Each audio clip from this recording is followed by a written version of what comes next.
Salas and Albert Isasi. Our session will be starting soon. We'll go ahead and post the link to the 1324 room so that you can join it. And so now, with that being said, this session will be recorded so that you may come back to it later if you need so. And so others who may have missed out on today's events will be able to come and watch it. So let's go ahead and start the recording. Thank you. So now, at this time, please mute your mics for best sound experience. Otherwise, the feedback could interfere with the information we will be sharing today. And without further ado, I will pass it on to our presenters. Hello, everyone. Thank you, Rafael. So, if for those of you that are taking 1324, the link is in the chat. And so, for today in Math 1314, we're going to be looking at finding zeros. And so, this is actually one of the sections that I really enjoy. It's probably one of my favorites. So, if you have any questions, just put them in the chat and or raise your hand and we'll work through those questions. Okay, so let's get started. So finding zeros of a polynomial, this is examples are going to be from section 2.5, which for the most part, if you're taking 1314, this is one of the sections that you're working on this week. Okay. So just as a review, what is a zero? So a zero are these x-intercepts that we see here in the graph. And so, for example, this one has 1, 2, 3 zeros. This one has 2 x-intercepts, and this one has 3 x-intercepts. And if we look at these zeros carefully, we can see that at some zeros, the graph crosses, like in this example here. But in other zeros, the graph touches, and then it turns around. So we studied the multiplicity of a zero in section 2.3, I believe. If not, it was 2.2. And so today we're going to be looking for these zeros. We're going to be finding these zeros. And then one of the examples, we're actually going to graph this polynomial. Okay. So in order to find the zeros, we need to know, well, how many zeros should I even be looking for? And so the fundamental theorem of algebra is a theorem that tells us how many zeros we're supposed to have. And so here it says if f of x is a polynomial of degree n, then f has at least one zero in the complex number system. But more importantly, the number of zeros, including the complex numbers, is going to be n zeros, which is the degree of the polynomial. So for example, if I want to know how many zeros does this polynomial have, then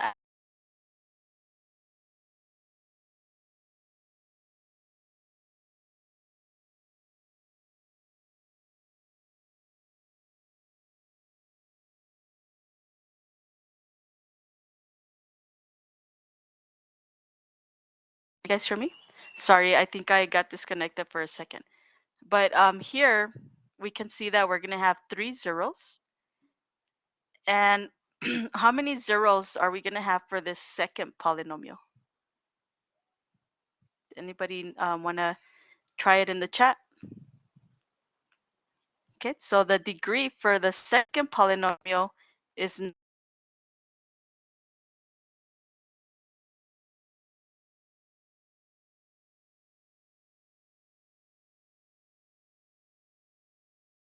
it's not letting me change the slide. So can I get some assistance?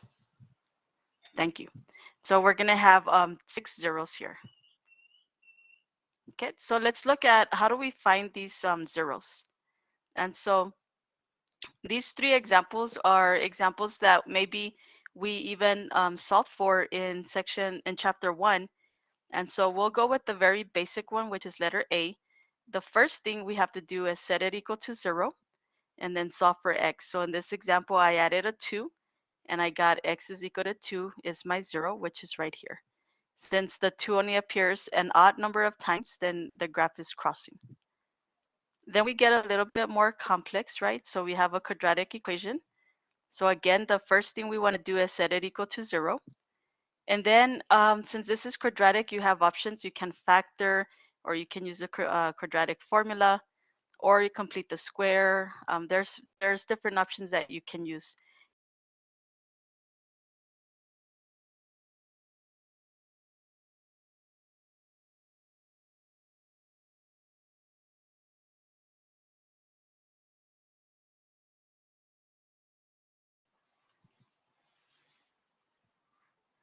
Okay.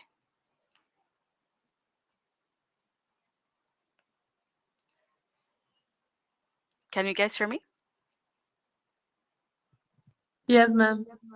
Okay, I'm sorry. I don't know why it's doing that. But so we're gonna factor. So here we have x minus 3 and x minus 3. So if you can see, that's gonna be the factors. And we can set each factor equal to 0 and solve for x. So we get x equals 3 and x equals 3. Since the 3 appears twice, that's an even multiplicity. So you can see that the graph is going to touch and then turn. And then we get to problems that are a little bit more complex, right? But in this example, they have the factors here. So we can set each factor equal to 0 and then solve for them. So here I would get x equals 2i and x equals negative 2i. Since the 2i and the negative 2i are imaginary numbers, these do not appear on our graph. Okay, so in this example, we would only have x equals 0 as our only 0 on the graph. Now today we're going to be looking at polynomials that have a degree higher than 2. So in this problem, they tell you to find the zeros, but they also tell us that x equals 4 is a 0. Okay, so since they tell me that x equals 4 is a 0, then I can use synthetic division to find the rest of the zeros. So I'm going to set up my synthetic division. And so remember, for synthetic division, your coefficients are 1. There's no x squared, so I put a 0. Then we have negative 13 and negative 12. So I'm going to bring down the 1. And 4 times 1 is 4. 4 plus 0 is 4. 4 times 4 is 16. Plus a negative 13 is 3. Times 4 is 12. And then I end up with the 0 here. If I didn't get a 0 here, then I know I did something wrong in setting up the problem, because since they tell me that x equals 4 is a 0, that means that my remainder should be 0. Well, how does this help us? Well, we can take our quotient. So remember our quotient, we're going to start with 1 degree less since we had a cube. Then we're going to start with 1 x squared. And then for the 4 would be, this should be a plus 4x and then a plus 3. Okay. So let me go ahead and make that correction here. So this should be a plus sign. Okay. So we'll have x plus 3 and x plus 1. And so let me just make these changes here. So we end up with a negative 3 and a negative 1. So these are going to be all of our zeros. And we did these in section 2.3. And so for today, if we compare this example on this slide with the previous slide, what is one difference that you can see between this slide in the way that the question is asked and this slide here? So if you notice here, they tell me that x equals 4 is a 0. But over here, they don't tell me anything about any zeros. So when that happens, then we can use what we call the possible rational zero theorem test. And to use this, we're going to look at the factors of the constant term and the factors of the leading coefficient. And so in red, I put my leading coefficient. In green, I put the constant term. So what is a factor? A factor are just the numbers that you can multiply together to get that number. So 1 and 8 are factors because if I multiply them, I get 8. And 2 of 4 are also factors. Okay, and so for 24, the factors are 1, 24, 2, 12, 3, and 8, 4, and 6. And so that is what we mean by factors. So step 1 in using the rational zero test is to come up with these factors. And so here, for my problem, the constant is 9, and so the factors of 9 are going to be 1 times 9 and 3 times 3. And then our leading coefficient is going to be 1, and so the factors of 1 is just going to be 1. However, I can use a combination of positive and negative numbers, and so I want to include the negative as well as the positive. So my factors, we're going to write them as a quotient here. So we would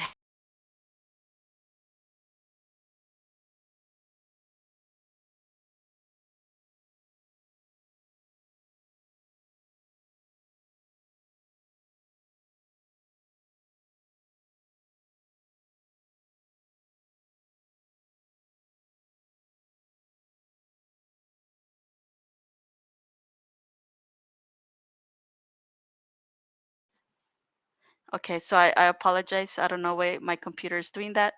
Let me close some of my other windows. Maybe that's the issue there. So thank you for being patient here. All right, so hopefully by me closing some of these windows, it'll help my internet connection. All right, so if we divide 1 divided by 1, we get 1. 3 divided by 1, we get 3.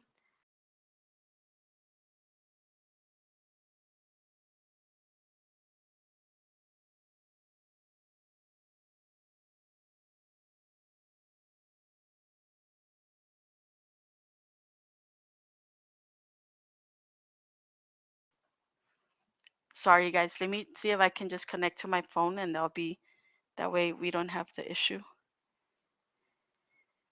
So on WebAssign, you want to enter this as you're going to enter the -1, and then you would put a comma 1, and then -3, comma 3, and so on.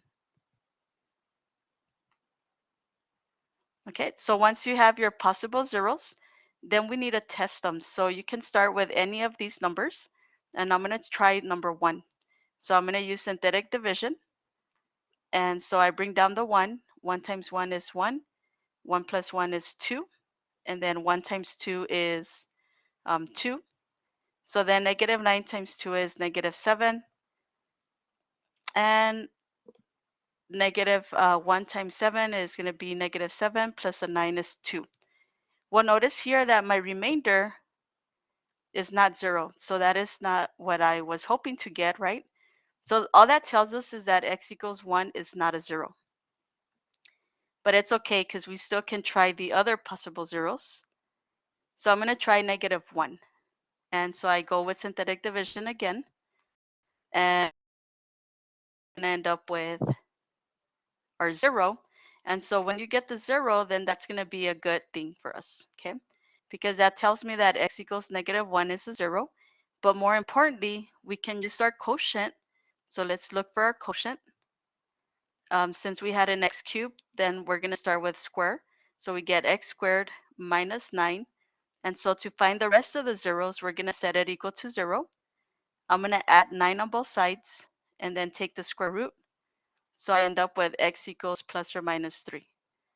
So the degree here is 3, so I should have 3 zeros. And so my 3 zeros are -3 and 3, and -1, which I got using the synthetic division. Okay, so let's try another one. So later for the examples that we're going to have here, we're going to need to find the factors. To get the factors, you just take the -1 to the left side, and we end up with x plus 1. Take the -3 to the left side, and we end up with x plus 3 and x minus 3.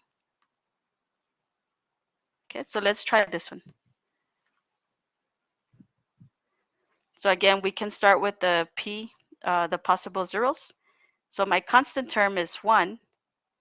My leading coefficient term is 2, so the factors are 1 and 2. So I'm going to set up the quotient here. So these are my constant, and these are my leading coefficient. And then I need to divide. So to divide, I'm going to say 1 divided by 1 is 1, and 1 divided by 2 is a half. Okay, so my possible zeros are 1, -1, positive a half, and negative a half. So we're going to test 1. I always like to start with 1. If 1 doesn't work, then I try -1. If -1 doesn't work, then I move on to 2, and so on. So if we do synthetic division, I bring the 2 down. 1 times 2 is 2, plus 3 is 5, times 1 is 5.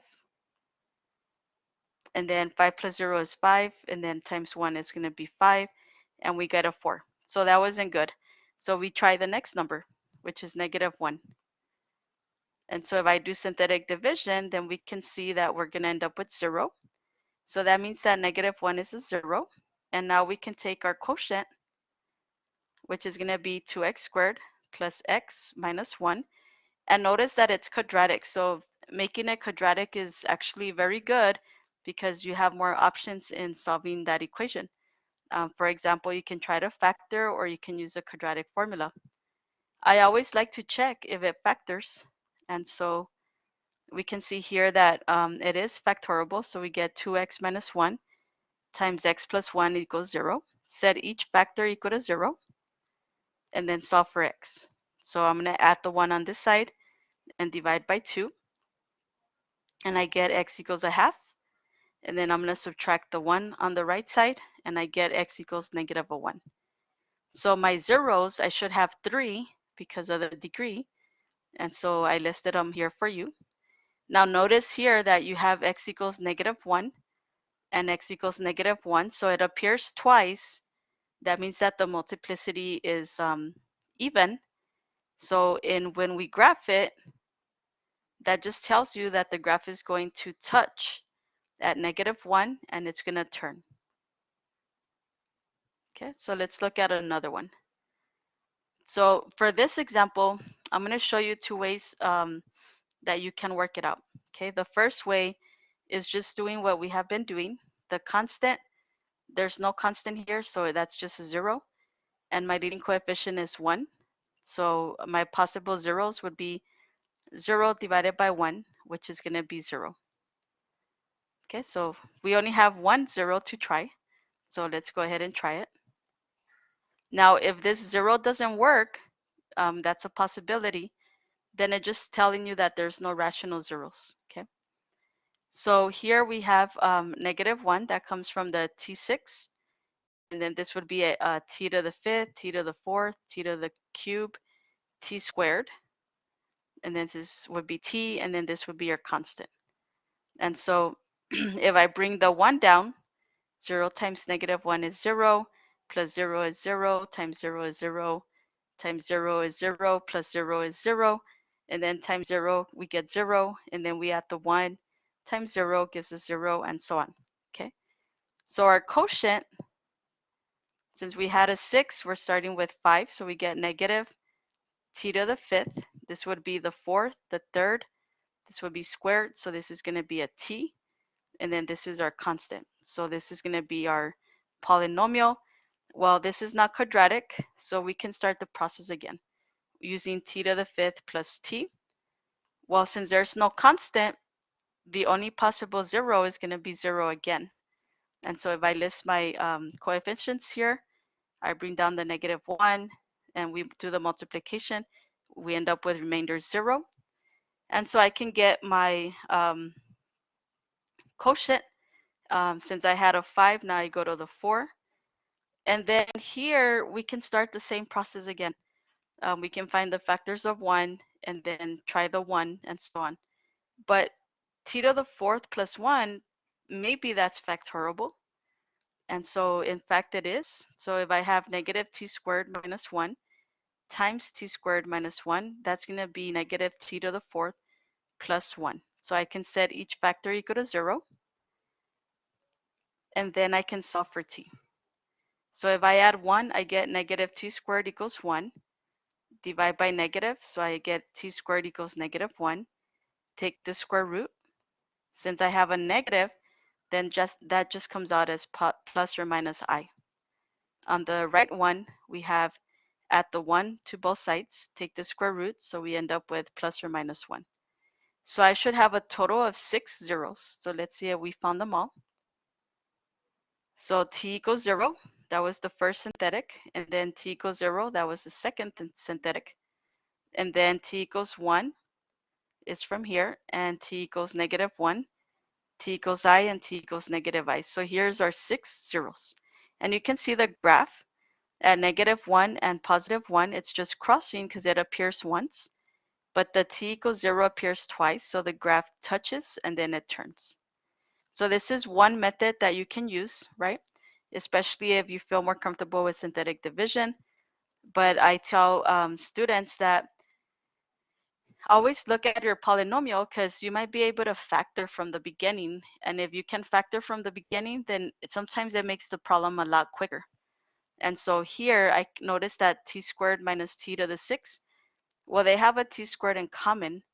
So if I factor out a t squared, then I get 1 minus t to the 4th. So I can set each of these factors equal to 0. So t squared equals to 0. And 1 minus t to the 4th equal to 0. Take the square root of t squared on both sides, so we get t equals 0. Although I have t equals 0, since this was squared, that means that t equals 0 is appearing twice. And then this part here is what I just went over in the previous slide, where it gives us the I and the negative I, the 1 and the -1. So this second way of doing it is, it could be a little bit quicker, but again, you want to go with whatever method you feel more comfortable with. If you feel that factoring is a little bit harder for you, but you do like synthetic division, then that would be the way to go, or vice versa.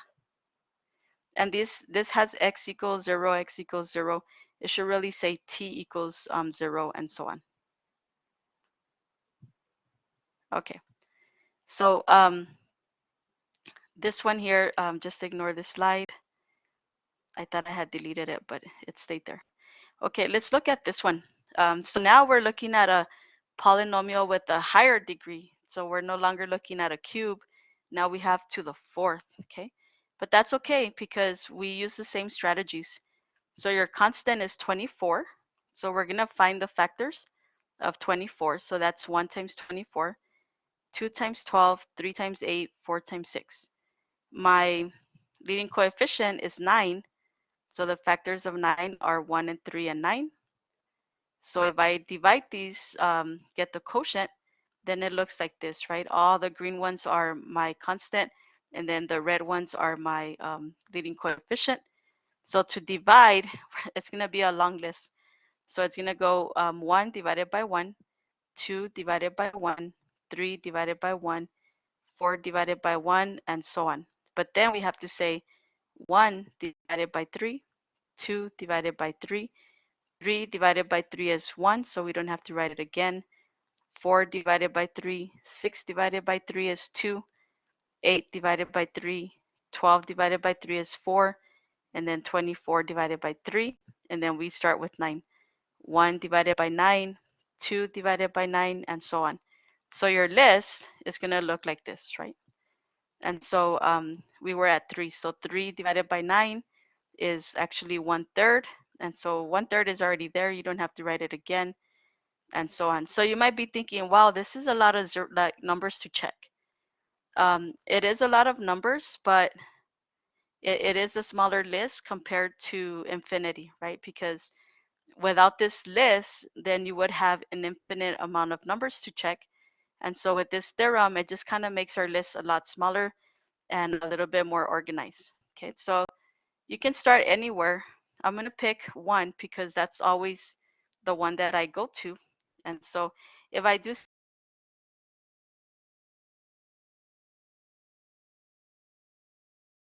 0 times 1 is 0, plus -58 is -58, times 1 is -58 plus 4, -54 times 1, -54 plus 24 is 30. So that didn't work. Okay, so we go to the next one. Normally I would try -1. But since I have -2 here, that means that probably -1 didn't work. And so that's why I'm just going to try -2 to save some time. So we bring down the 9. Times -2 is -18, plus -9, we get -27. Times -2, then we end up with 54. Plus -58 gives me a -4, times -2 gives me a +8. Plus 4 is 12. 12 times -2 is -24, and then I have my 0, which makes me happy. Okay. Why? Because that tells me that -2 is a 0. But more importantly, instead of x to the 4th, I can make this a smaller polynomial function. So I'm going to get my quotient. And now I have 9x cubed minus 27x squared minus 4x plus 12. But it's not quadratic, so I cannot use the quadratic formula, for example. However, you do have 4 terms, so you have some options here, right? Maybe factoring by grouping would work. If you factor these 2 terms here and then these,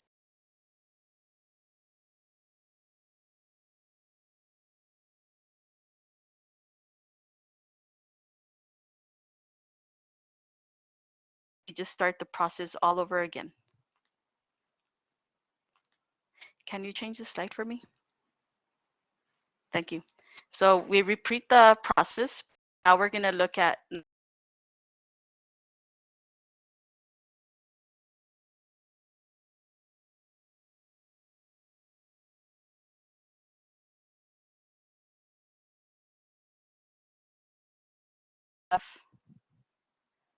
if we look at the factors of 12, then we're going to have 1, 2, 3, 4, 6, and 12.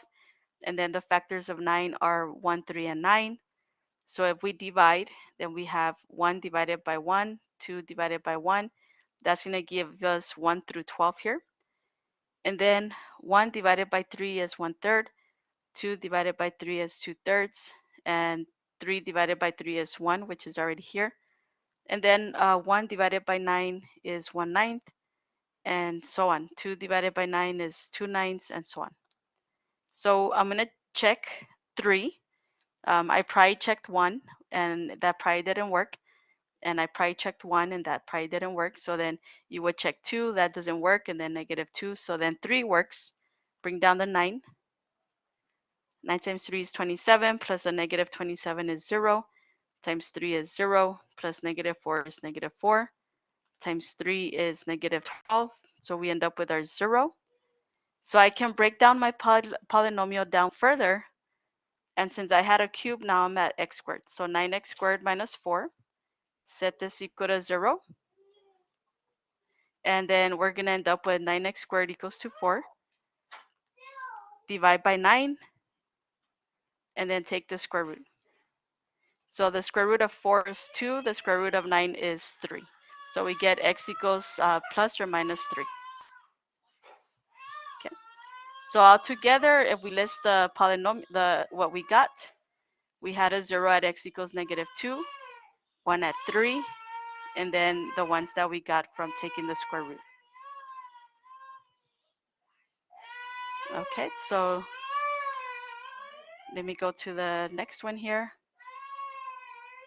All right, so I'm going to give you like 30 seconds to list the possible zeros. I'll be right back. Give me a second.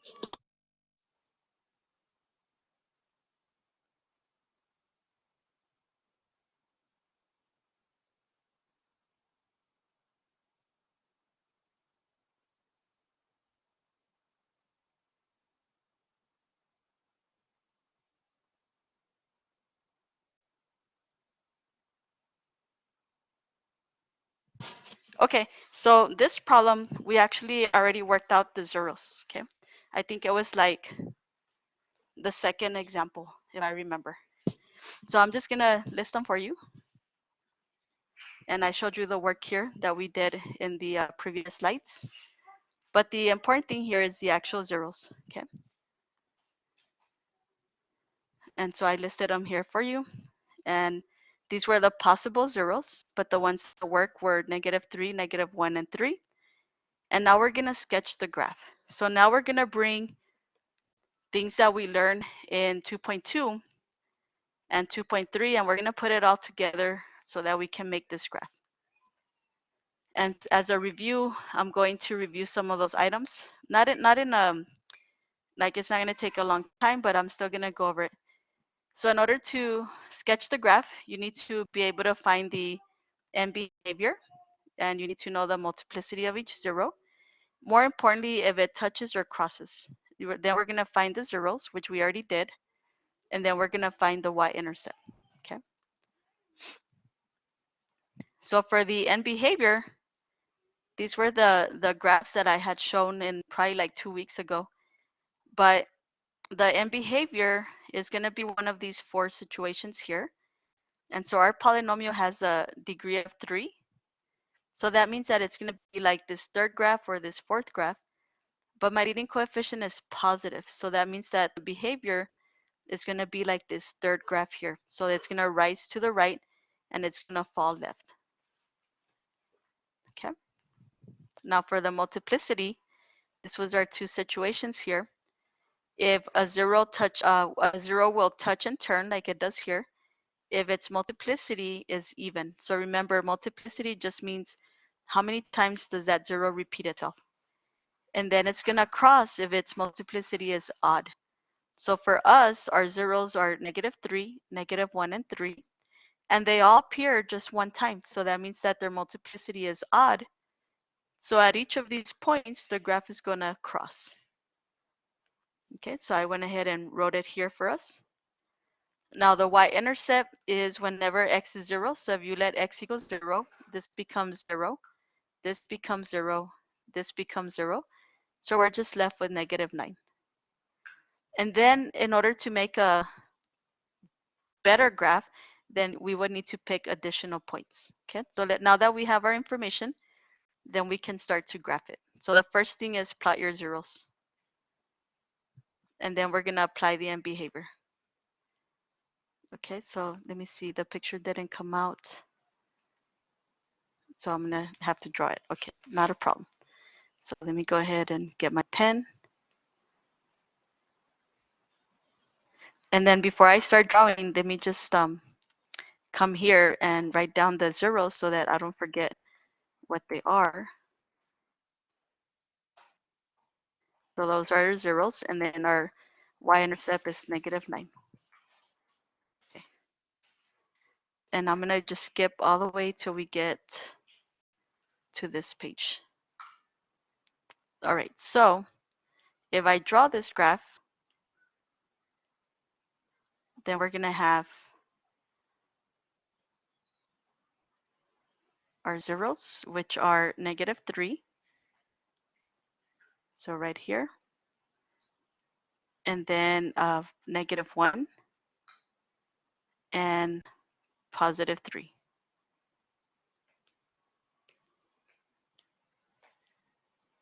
And +3. Okay, so that's your first step, is to plot the zeros, which I did here. Next, you want to apply the end behavior. So we said that our graph is going to rise to the right. So at this 0 here, I know that my graph is going to rise to the right. So you go to your furthest 0 on the right side, and it's going to rise this way. And we know that it crosses here, so I can actually cross my axis. And then on the left side, the graph is going to fall. So I can do this. And I know it's going to cross here, so I can already cross my x-axis. Well, if you notice, I have one more thing I need to plot, which I forgot, and that's -9,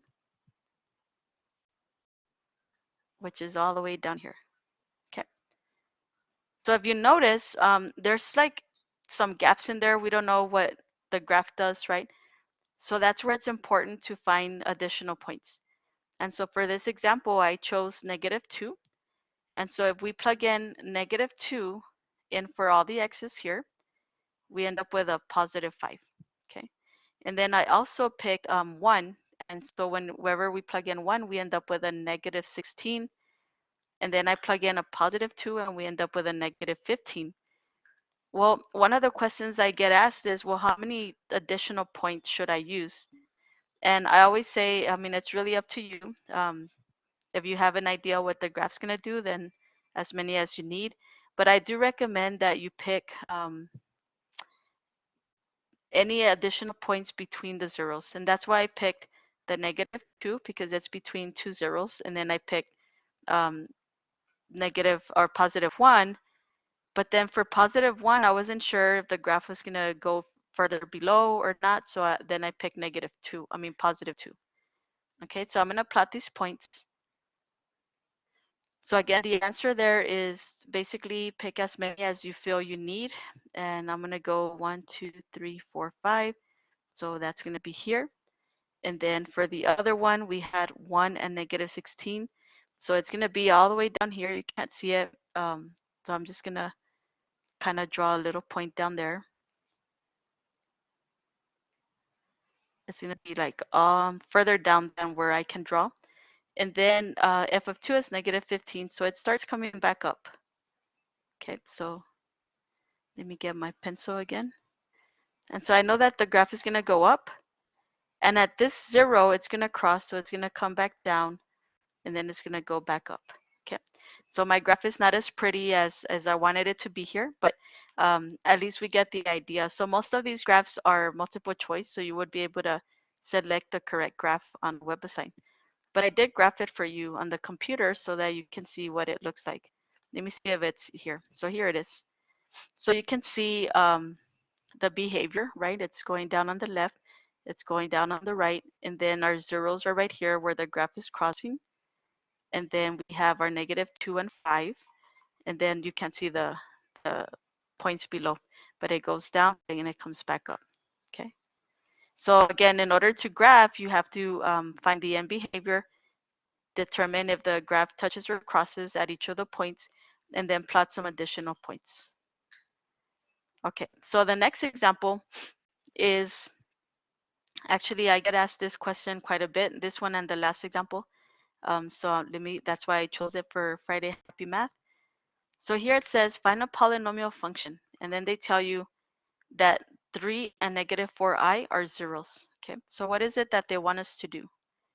And so basically, in the previous examples, you had a quotient, right? You had a polynomial, and then you factored or you used a quadratic equation or synthetic division, and then you ended up getting the zeros. Well, now we're going to work backwards. So they give us the zeros, and then we need to go back up and find this polynomial, okay? And so our goal is going to be to have something like this. And so let's go to the next page.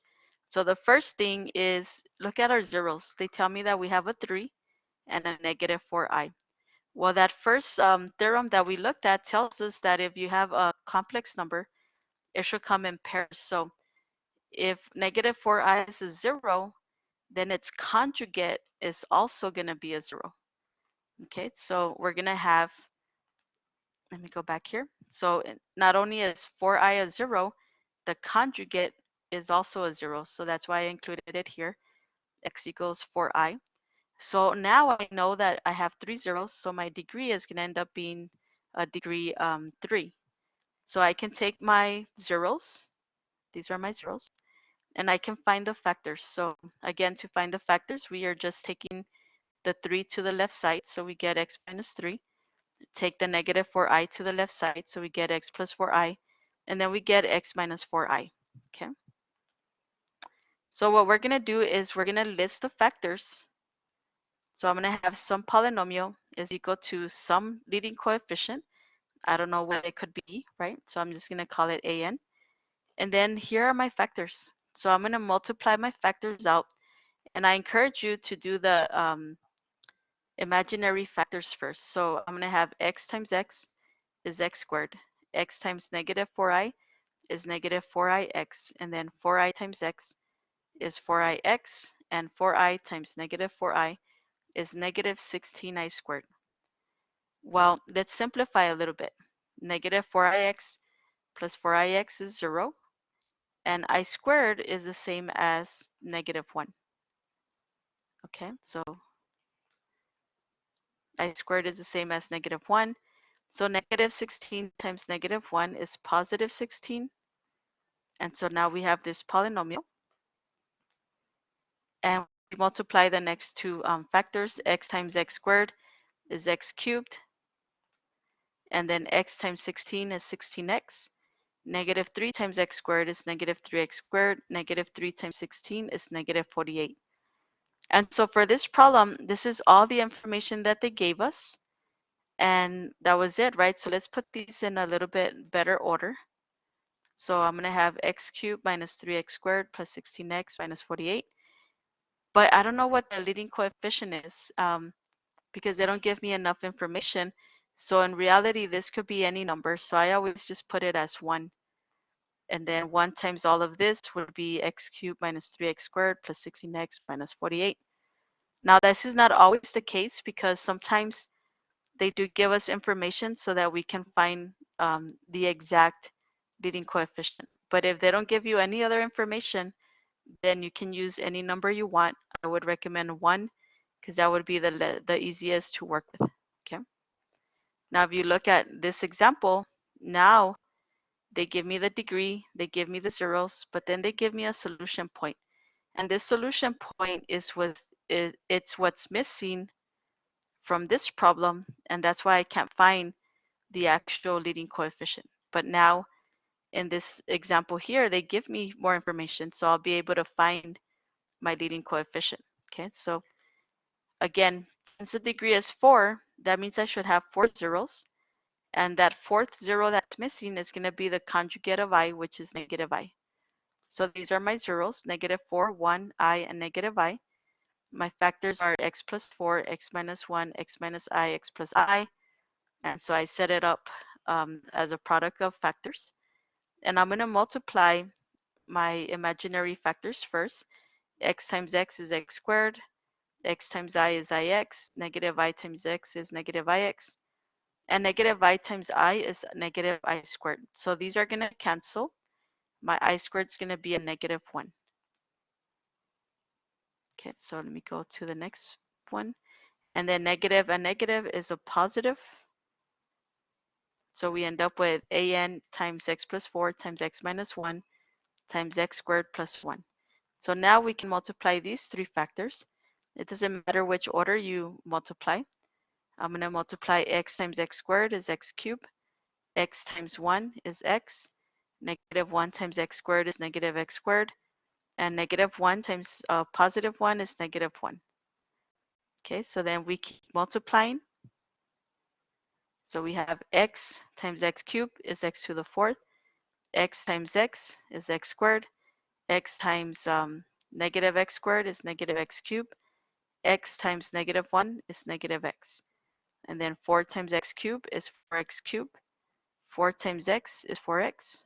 4 times negative x squared is negative 4x squared. And 4 times negative 1 is negative 4. Combine all your like terms. So we have an x to the 4th. I have a negative x cubed here plus a 4x cubed. That gives me a positive 3x cubed. Then I have an x squared and a negative 4x squared. That gives me a negative 3x squared. And then a negative x plus a 4x gives me a 3x. And then my constant term, negative 4. So now, since they give me a solution point, I can actually do something with it, right? So this is telling me that whenever x is 0, I get a negative 8. So I can rewrite this. So my f of x here is going to be negative 8. And everywhere that I see an x, I'm going to replace it with 0. And then I'm going to solve for an. So all of this becomes 0. And then I have negative 4 divided by, on both sides, will give me a 2. So negative 8 divided by negative 4 is a positive 2. So that's going to be my an, which is here in green. And so to finalize this answer, I'm going to distribute that 2 all the way across. So I end up with 2x times 4 is 2 to the x to the 4th. 2 times 3x cubed is 6x cubed. And negative 3x squared times 2 is negative 6x squared. 3x times 2 is 6x. And negative 4 times 2 is 8. So this is going to be our polynomial. If you go backwards, then you would see that it gives you these 4 zeros. Okay, so so this is 2.5, finding the zeros. Next week, most of the classes are going to be testing for exam 2. If you haven't started already this week. So what we're going to do next week is in happy hour, we're going to look at examples from 2.6 for a little bit. And then we're going to review for the rest of chapter 2. That way you can get ready for your exams. And So I invite you to come back next week. And if you have any questions, we do have um, some tutors here that can help you on a one-to-one basis. And if you have any questions, I'm still going to hang out for a little bit. You're more than welcome to hang out and ask any questions you might have. And so thank you again for coming to Friday Happy Math Hour. We're always excited to be able to do this for you guys. So make sure that you are signing in, especially if you want to get credit for attendance. We send your attendance to your instructors. And if you're not getting credit for attendance or anything like that, we still encourage you to fill out the survey because that helps us to keep the program running. So again, if you have any questions, just let us know. And I guess I'll pass it over. I'm going to stay here for a bit in case you have any questions. So there's a couple of links that are sent. Some are information links, right? And then one is for a to get credit for your Tejano passport, which is a program that we have at the college. And then there's a survey that says the TVE feedback survey. That one is just the programs that we have through the Tejano virtual events, which is, for example, like this right here. And then we have the third link, which is the one that says to sign in today. That one is the one that the one that has the code word. That's the one to get your credit for attendance for your instructors. So make sure that if you are wanting the credit, that you especially sign up for the one link that has the code word, and the code word for today is fun, because math is always fun. But anyways, so I guess I'll pass it over. Yes, thank you, Ms. Chuka. We do want to remind everyone about our previously recorded sessions, which are available on a YouTube playlist. This session will also be available on that playlist later tonight. So again, there is a short survey to help us improve our TVE sessions. Please take a few minutes to fill out that survey and the other little short survey to receive credit for attending. Thank you all for coming in today, but before you all leave, I want to share the TVE sessions that we will have next Friday. Okay. So next Friday, we will have, at 1 p.m., we will have a presentation by EPCC Libraries and the Writing Center. At 3 p.m., we will be back here for Happy Math Hour, and we will have the exam to review for Math 1314 and Math 1324. We hope to see everyone here again soon. Thank you all for coming in today, and we hope you have a lovely weekend. If you guys have any questions, feel free to use the chat box or your mic, and please remember to take a few minutes for those surveys. Thank you, everybody.